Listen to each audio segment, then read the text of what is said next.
So I'm going to be talking to you a little bit about Tom Robinson's testimony in chapter 19 of To Kill a Mockingbird. I want to make sure that you have read the chapter in its entirety before you watch this video. Okay, you need to have the chapter completely read, or you're just not going to get as much out of this discussion. I want you to have read the chapter. I want you to have attempted to determine the important facts and the important implications before watching this, and then you can use this video to check and correct your work. So the very first fact that is established at the very beginning of Tom's testimony is that he served 30 days in jail because he couldn't pay his disorderly conduct fine. Now, at first glance, this looks really bad for Tom. Despite the things that have happened in previous chapters that kind of indicate that Tom may not be guilty, this is, past improper behavior. But when you get the whole picture, specifically that he couldn't pay his fine, there is an implication here that actually not only does it not harm Tom, but it indicates some unfairness going on. The reason he got in trouble for disorderly conduct, it actually appears that he may have not even been at fault. He mentions that he got in a fight with a guy because the guy tried to cut him. So who's to say if he even really fought? But regardless, they both got in trouble, but the guy who instigated it, the true troublemaker, didn't go to jail at all because he could afford to pay a fine. Tom presumably can't afford the fine, and so he ends up in jail for a month. Now let's draw out this line of thinking. If they can't afford the fine, of course we don't know how much the fine is, but if they can't afford a fine, it's likely that they can't afford for Tom to be in jail for 30 days. He's probably the main person in the family making money for the family. And that's just kind of using common sense, background knowledge of the time period. So what's the implications here? Well, is it really fair that two people get in trouble for the same fine, or for the same,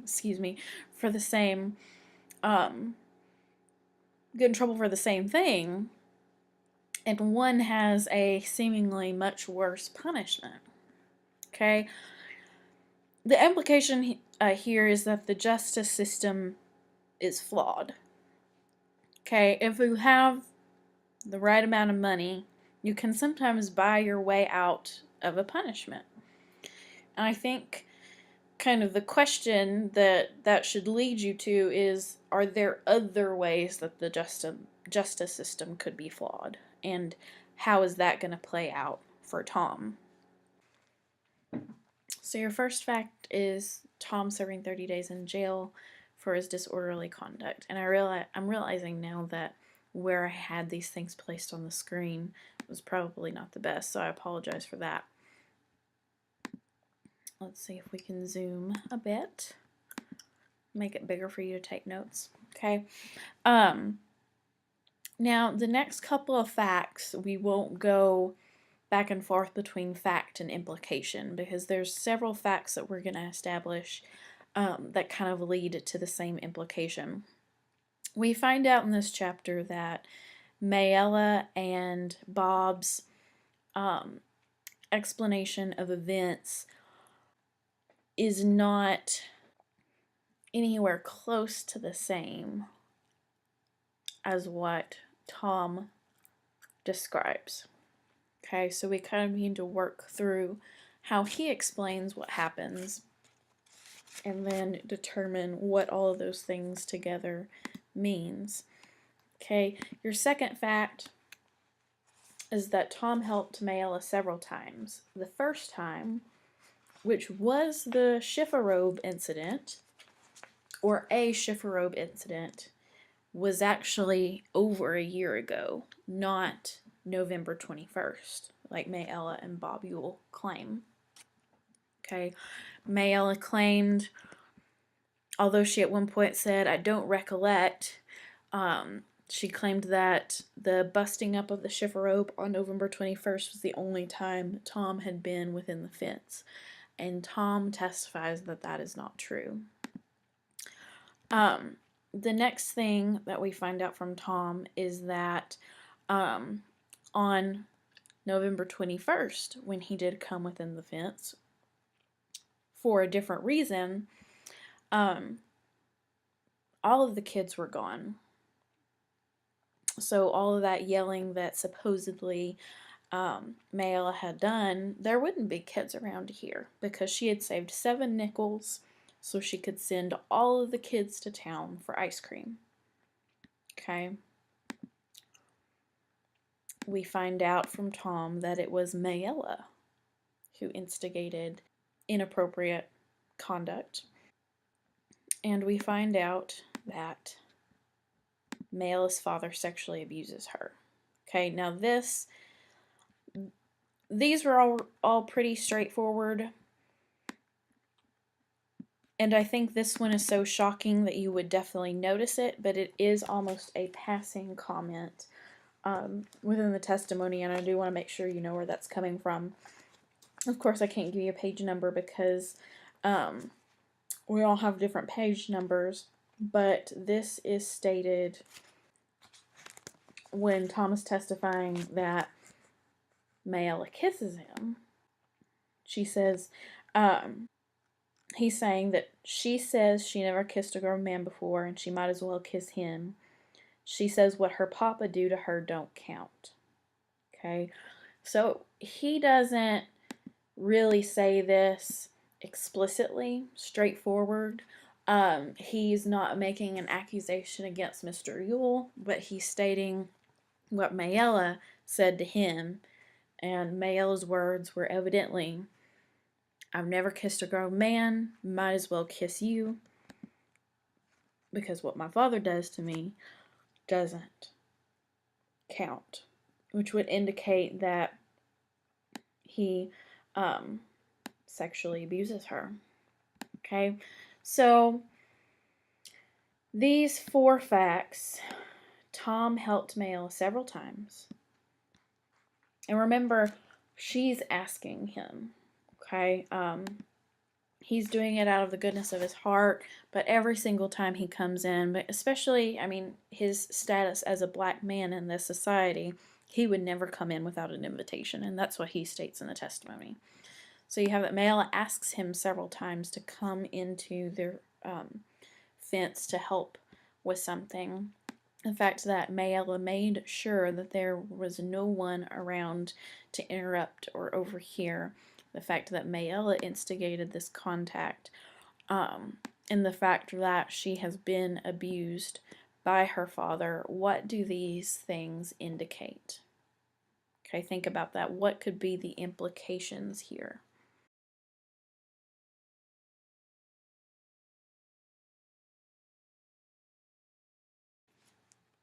So if you think about it, these 3 things together indicate that Mayella wanted time with Tom. She's purposely asking him there. She got rid of the kids and she tries to have physical contact with him. So one of the implications here is something we've already talked about. Mayella is lonely. Okay, she's lonely. Scout even mentions that in some of her commentary, that Mayella is the loneliest person in the world, even more lonely than Boo Radley. Okay, so she's seeking company, specifically the company of a man, because remember, Tom Robinson is 25. He is, as Scout said, even as a 9-year-old, if it wasn't for his arm, he would be a fine specimen of man. He's strong. So she's seeking company, she's seeking time with a man other than her father to be alone with. Okay, And then we also have another implication here would be that Bob Ewell is the one who beat Mayella up. Okay, which we had kind of already drawn that inference because of Bob Ewell being left-handed. Mayella's been beaten on the right side of her face, and Tom is not capable of that action because his left hand is mangled. Now we know the reason Bob would have beaten her up. It's because he caught her alone with a black man in his house and she was trying to kiss him. Okay, so these two things would be our implications for all four of these facts 2, 3, 4, and 5 on your list. These are the two implications that we would draw from all four of these together. Okay. Now, the last of the facts established is that Bob Ewell sees Mayella trying to kiss Tom, and Tom runs out the door.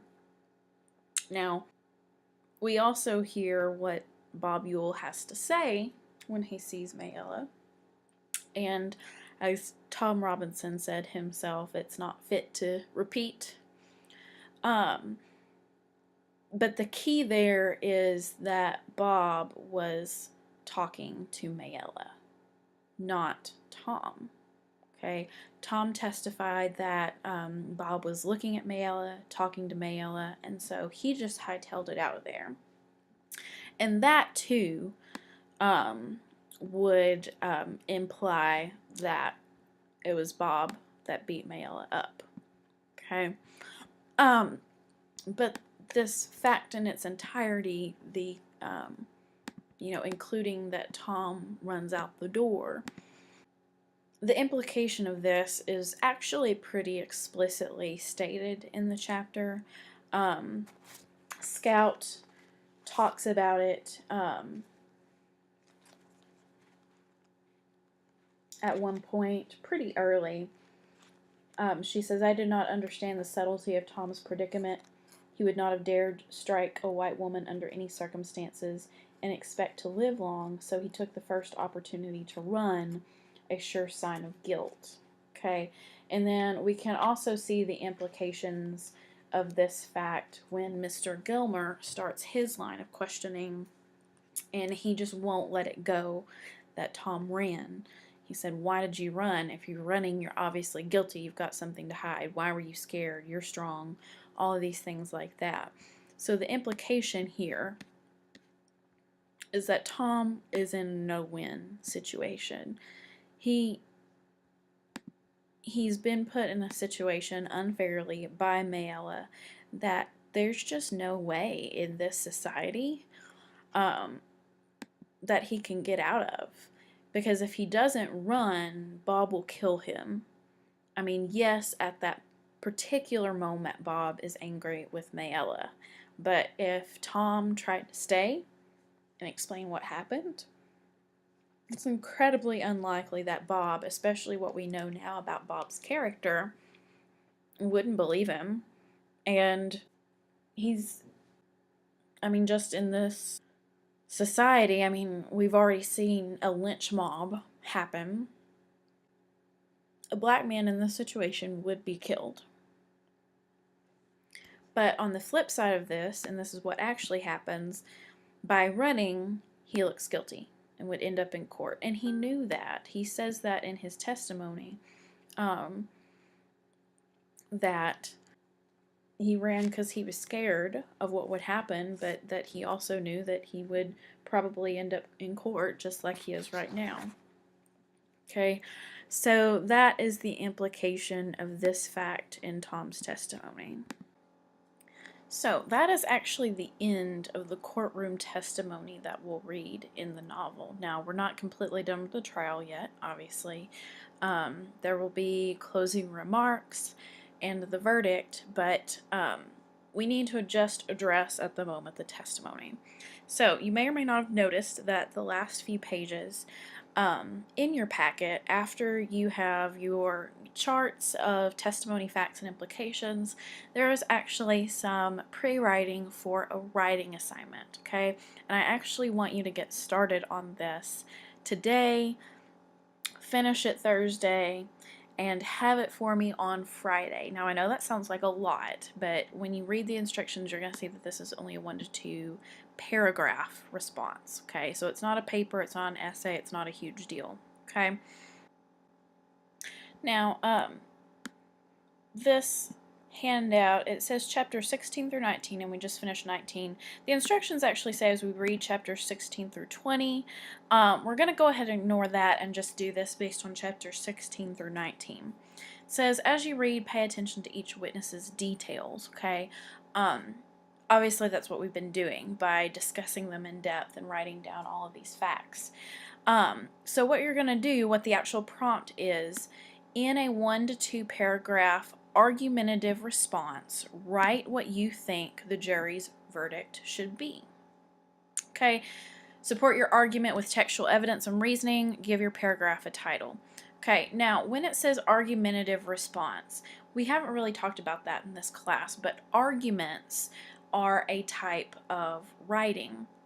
Now, it doesn't mean what we think of when we think of an argument, like a fight or a disagreement and that sort of thing.